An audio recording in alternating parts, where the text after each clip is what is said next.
Greetings and salutations, you lovely gents. Welcome back to the Fuzzy Wallflower. I'm your host, Corey.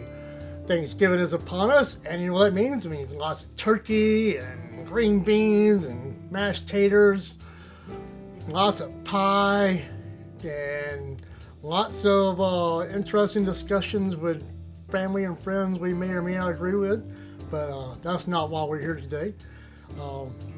I found three pretty simple cocktails that you might want to try this Thanksgiving. It might help those conversations go down a little bit better, or might fuel the fire. I don't know. That's between you and your therapist, not my problem. And as always, I am not a bartender. Do not take this as bartending advice. So let's try some cocktails. The first cocktail we're going to use is probably the simplest one of the bunch. You got to imagine you just got through eating all your turkey and pecan pie. You're ready to crash on the couch. Well, this Cranberry Collins is probably right up your alley. It's 3 quick ingredients, or maybe 4. You can make it not any way you want. We're going to keep it to the simple recipe that I found from AOL.com of all places. It was referred through Google. I didn't think AOL was still even around. But yeah, let's make this and see what it tastes like. This version uses gin. I saw some versions used vodka. Some had grenadine in it. That sounds more like a cosmopolitan.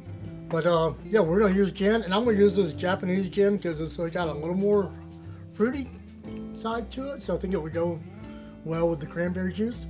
Yeah, 2 ounces of gin. 2 ounces of cranberry juice.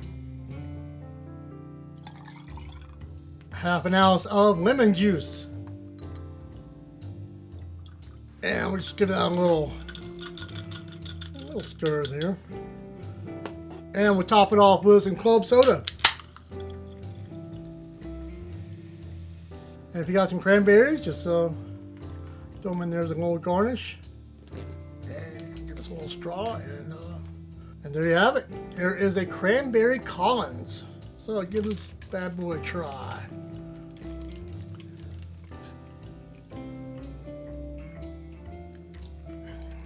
It's pretty easy to drink on there. You can probably add a little simple syrup if you want to sweeten it up, depending on how dry your cranberry juice is. But you probably put 7-Up in there too, instead of using club soda. But yeah, that's just nice and light, not too crazy drink, enough to get all the arguments started. If you have that kind of Thanksgiving family. This next cocktail we're going to try is a Royal Cider Grog. It's interesting because most grogs, my understanding, are made with like lime and lemon juices and rum, but I think they've developed into using like apple cider and rum. Well, this one uses Royal Crown whiskey, so I guess that's where the Royal Cider comes from. Yeah, I don't know. It's very simple. The hardest part is just waiting for it to warm up, and I got one of these little self-heating pots. These things are great if you got a small apartment, or just want to make a hot pot for yourself or that sort of thing. So it's great for like warming something like this up. You can just turn it on and leave it on. And I would say be careful. This thing does has a weird balance if you don't have the cable. You just have the cable dripping off, so you'll be aware of that. Now, I found out this little holiday booklet we've dove into before.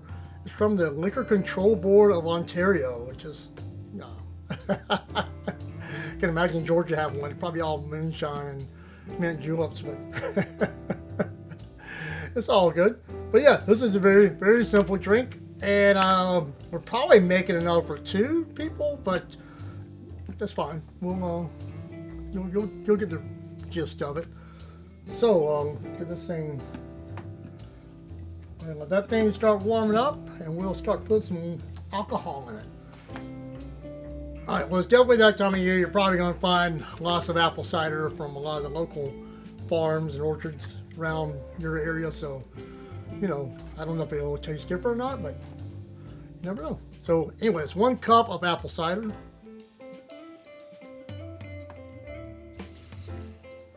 And 1.5 ounces of Crown Royal whiskey. And now you just kind of hang out, wait while it warms up. Just shoot the crap with whoever's around. My cats are gone, so I don't know. I don't know. You know, it was interesting, apple cider. We never had it growing up. Like, we didn't drink a lot of apple juice. I love apple juice, but most of my family didn't really drink it. And I had it in college for a, what was that thing? Was it a medieval festival or medieval dinner? And they had, it was for the music department. And you could dress up in medieval attire, and kind of like a Ren Fair kind of thing, but it was just a dinner on campus. And then they had medieval foods, and they had apple cider. It was the first time I ever tried it, and I fell in love with it. I really enjoy it. It's just, and I like alcoholic ones too. But yeah, I guess we'll do the wifey while we wait. That's probably warm enough. I don't want to get it too terribly hot. I just want, like a nice warm drink. Unless you like it scalding hot, then that's on you. Can we do this without making a mess? Almost.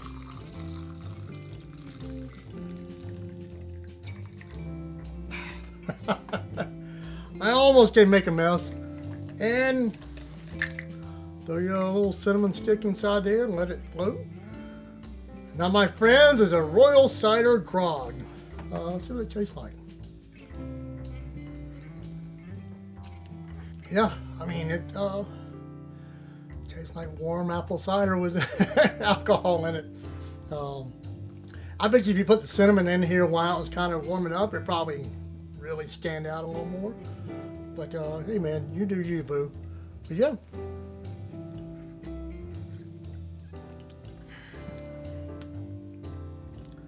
So, Royal Cider Grog. And last but certainly not least, we're going to make the Pear Cobbler cocktail from the Artisanal Kitchen Holiday Cocktail Book. Whoa, thought I'd never get that out. This one's not quite as simple as the first two, but I think it's going to taste pretty yummy when we get done with it. It's kind of like a whiskey sour kind of made, where you got lemon and the egg white to froth it up and that sort of thing, but instead of whiskey, you're going to use Pear Liqueur. So it's not going to be too strong, and it's got triple sec, so yeah, it's not going to be a very, very strong drink. One thing I would say, if you're going to go out and buy stuff, buy the smaller bottle first, because this brand here, Mathilde, that's how you pronounce it. Like, I bought stuff from them before, these smaller bottles, and if you don't like it, you didn't waste a lot of money, and it's not taking a lot of space. If you do like it, like this Creamy Cassis, I know I'm going to have to buy more. I'm buying the bigger bottle next time because I enjoy it. I may enjoy the pear. I don't know. May make a good margarita. Who knows? With all that said, let's make a drink. So this thing has a lemon sour mixed recipe that they use for this, but it's like a big batch. It's like a quart. It's a quart of lemon juice and a cup of simple syrup and 8 egg whites. I'm not making that much, so I simplified it down to basically about for one drink. And I will use the egg white, but I think you can probably get by without it, or use the aquafab. Is that what it's called? I keep forgetting. I've got some, but yeah. But I want to do the egg first because I'd rather, if I mess up the egg, then I don't ruin the rest of the drink.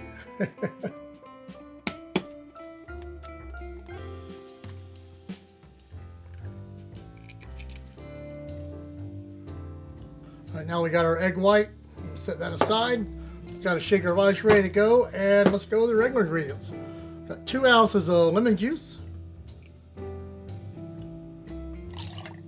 I realized I didn't have any regular simple syrup prepared. That's some Demerara, so we'll use it. We're using half an ounce of simple syrup, 2 ounces of Pear Liqueur. It's a triple sec. I got dry curacao handy, so we're going to use it. So 2 ounces of triple sec. All right, now it's shaking time.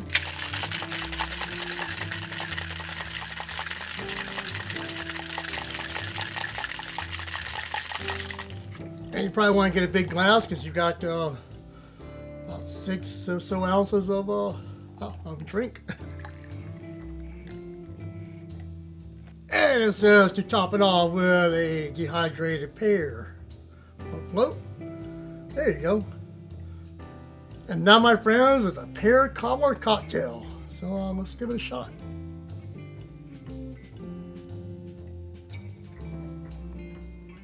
Yeah, that's pretty yummy. It's not very strong.